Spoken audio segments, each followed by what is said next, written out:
The newsroom. It's the latest installment of what International Crisis Group calls the deadliest conflict since World War II. M23 rebels taking the eastern Congolese city of Goma this Tuesday, forcing residents to flee by the thousands.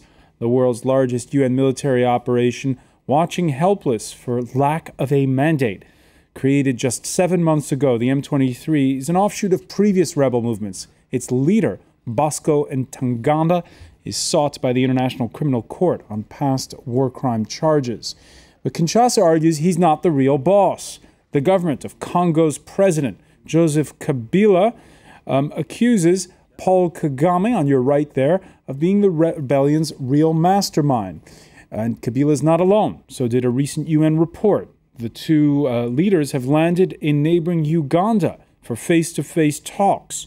The fall of Goma in no way absolves the Congolese government of its own sins. It forces also guilty of abuses with yet another exodus of a dirt-poor population in a fertile, mineral-rich land. Today in the France 24 debate, the fall of Goma, with reporting from Goma, journalist Mélanie Goubi, who joins us. Also with us, Congolese journalist James Ngumba Muganga. He's editor of Pan-Africa International magazine. Rwandan writer Benjamin Sayene, author of Le Piège ethnique, The Ethnic Trap. Thank you for being with us. France 24 Africa editor Ebba Kalanda, welcome. And the France 24 debate, where you can always weigh in on the conversation on Facebook and on Twitter. You can find us at François F24. During the Rwandan genocide of 1994, Goma was overrun by refugees. Twice since, it's been overrun by rebels, first in 1998. Another time in 2008, it came under siege, with the UN defending that lakeside city. This time, Mélanie Goubi, it's definitely fallen, it seems, although the UN claims that it still controls the airport. Yes, UN is still controlling the airport, although it's surrounded by M23 soldiers, and the M23 is controlling most of Goma. There are still some pockets where you can hear there is gunfights still tonight, but the city is very much under rebel control. Very much under rebel control. This caught a lot of people by surprise, how quickly things went. Yes, indeed. The M23 was supposed to be only a force of around 2,000 men, since they have had time in the past 3 months to reinforce their troops. They have time to recruit people and train them. But even with 2,000 men taking a town like Goma, that is protected by over 6,000 Congolese army troops and MONUSCO troops as well, seems it's incredible. So it's reinforced the belief that the M23 is indeed supported by Rwanda and Uganda, and that Rwandan troops have been crossing into Congo over the past few days to support the M23. All right, support by Rwanda and Uganda. We're going to get back to that point. Just one other question for you at this point, Melanie. The United Nations saying rebels are abducting women and children around Goma. What have you personally witnessed? I haven't witnessed anything like that. Of course, they would never do that in front of international press, but I've heard friends across the town been calling me to say that they're very scared. There is a lot of violence in the suburbs, a lot of looting in particular. Although it's unclear who is doing that, it's very likely that it's Congolese army soldiers as well. And the M23 tonight said on the radio they gave a number to call to the population, to call in case of trouble of insecurity. So they seem to be trying to do something. Yeah. M23 giving a hotline number there. That's interesting. There's a lot of fear as a result among the displaced from Goma. Many who are Congolese but belong to the same ethnic group as across the border in neighboring Rwanda.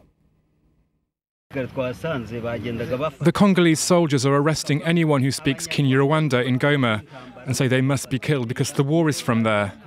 They are calling on the Congolese population to kill Rwandans. Many people are hiding in their houses. We are lucky to be alive. That refugee, Ebba Kalando, crossing over into Rwanda.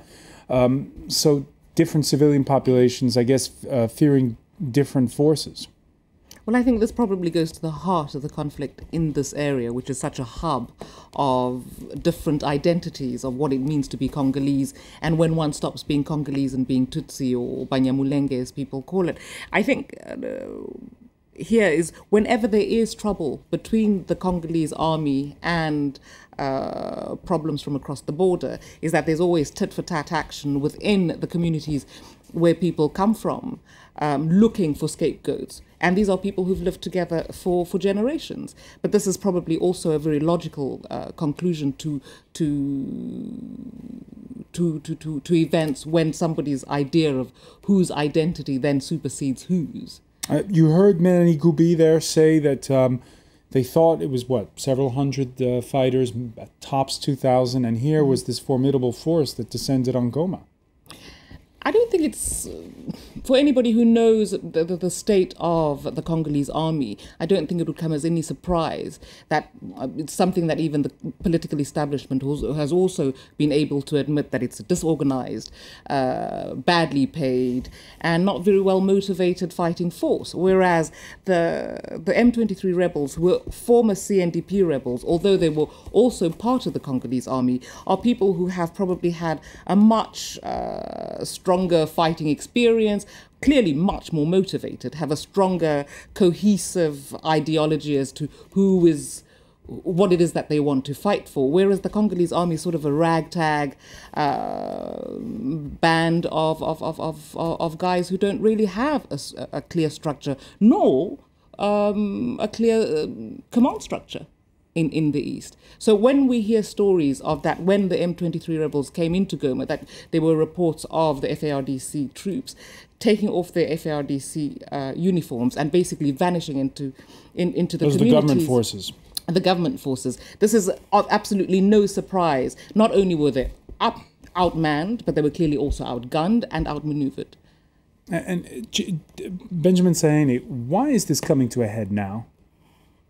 It was meant to be because for more than a decade now, the problem has been simmering, and there were many refugees of Rwandan origin who were refugees in Congo, and they were. So this is something that's going to simmer come what may, because you have people on both sides of the border, and the borders that have been drawn between East Congo and Rwanda don't really reflect reality. Yes, and the whole problem has been ignored by the international community for 2 decades now, and it had to come to a head because simply the Rwandan genocide, triggered the whole sequence of events in the region, and it spread. It went up to almost to Angola, So the fallout from the Rwandan genocide. James Ngumbu Muganga, do you agree that it's the international community's fault for letting this problem simmer? I think that it is right, but I would like just to explain some. We cannot just talk about this crisis without knowing the beginning. Since 1998, from 1998 to 2003, Rwanda army was in Congo, and the target was just they want to fight and to get the form of genocide in Taramwe, called Taramwe. But from that time until today, there's a thing that we don't know how to explain, how to tell people. Rwanda came just to fight. They wanted to arrest those people. But in spite of arresting the people, they left Goma and they went to Kisangani to fight Uganda. Between Goma and Kisangani, I think something like 6,000 kilometers. You know, people coming just to fight Interahamwe and leave Interahamwe, want to fight. Interahamwe are the former Hutu militias. Yes, the former Hutus. But to me, it is a fake problem, because that if really they want to come and to fight to get those people, they could have got it. Because let me just recall you that in 1997, there was a guy called James Kabarebe, forgetting my name, James Kabarebe. He came as what do you call it, just a chief state of army. And now the guy is just a military, defense minister in Kigali. But the guy came with other people. They knew where were Interahamwe people. So you're saying that the post-conflict after the Rwandan genocide has sort of spawned this sort of culture of always being at war? But yeah, of course, because let me say that now today we are talking about M23.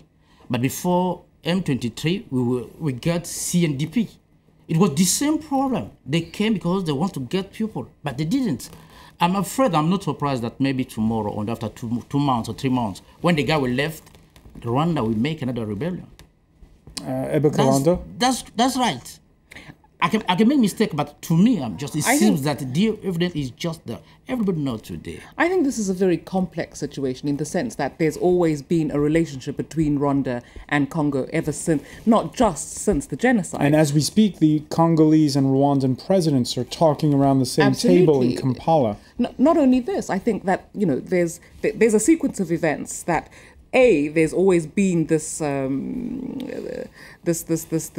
this movement between the two borders, and I don't think that identities don't cross borders, like Ben was saying. This is an identity issue, but it's also an issue of neighbors that have never quite agreed as to how to stay neighborly, as it were. But there's one neighbor who's clearly much stronger than the other. But there was also invitations sent. You know, there was the Rwandese were invited into Eastern Congo to help flush out the Interahamwe and also quell the type of insecurity that was in the region. And also that was a tacit acknowledgement by the Congolese authorities, whether it was Joseph Kabila's father or within his own government, that they simply do not have the capacity to be able to protect their own So territory. this sort of goes in the direction of what James is saying. One day they're fighting, one day they're allies against other people. What's going on here? When interests meet.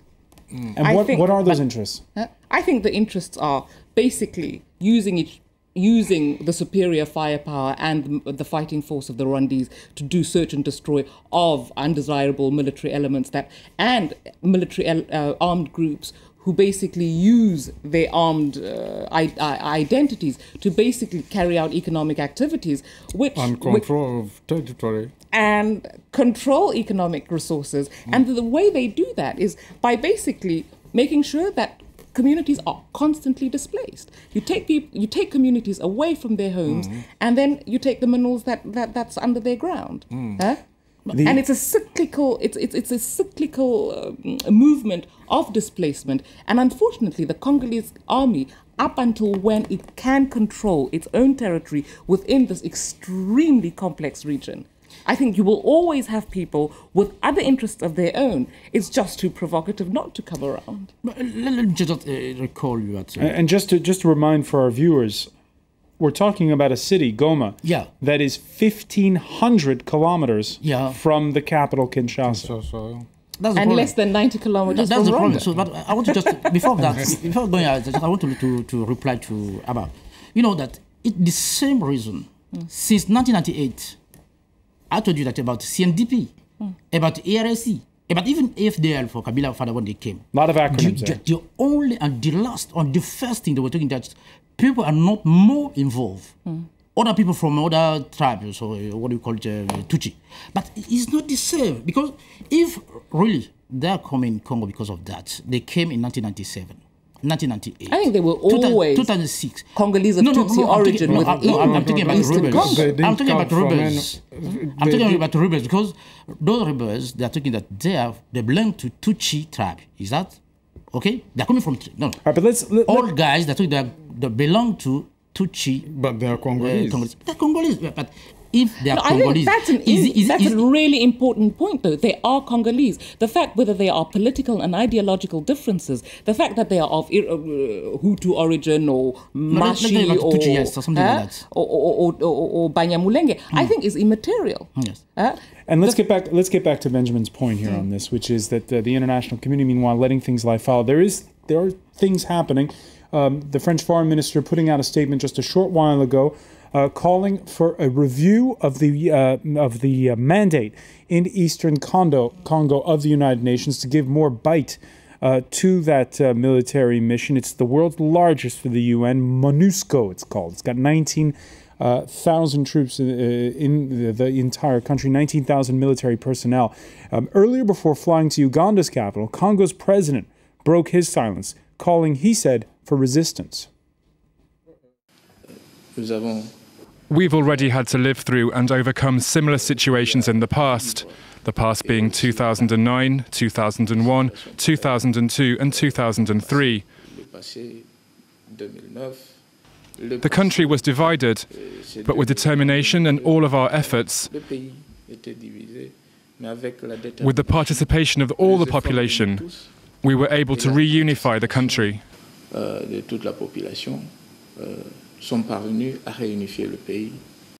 All right, a rallying call there before that meeting with the Rwandan president. Rwanda, whose foreign minister answered the accusations of Kinshasa and the United Nations in a written statement put out Tuesday before the meeting in Kampala.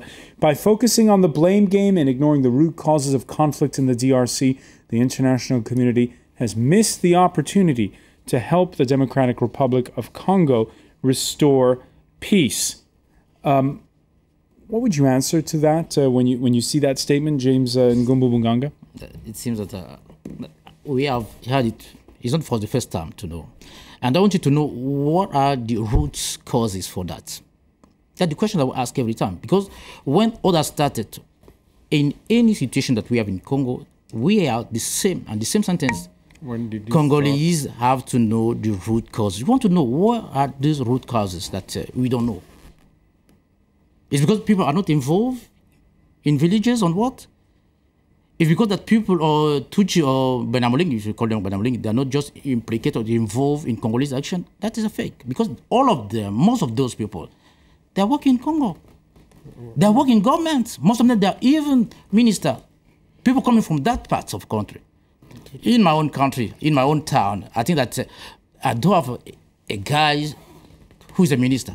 But from that country, for that part of Congo, there's some ministers coming from that. So what else they want that Congolese give them? I think that that's a fake because... All right, so you're saying, James, that it's in other words, these rebels are acting as proxies for the Rwandans. We're going to pick up on that point when we come back. You're watching the France 24 debate.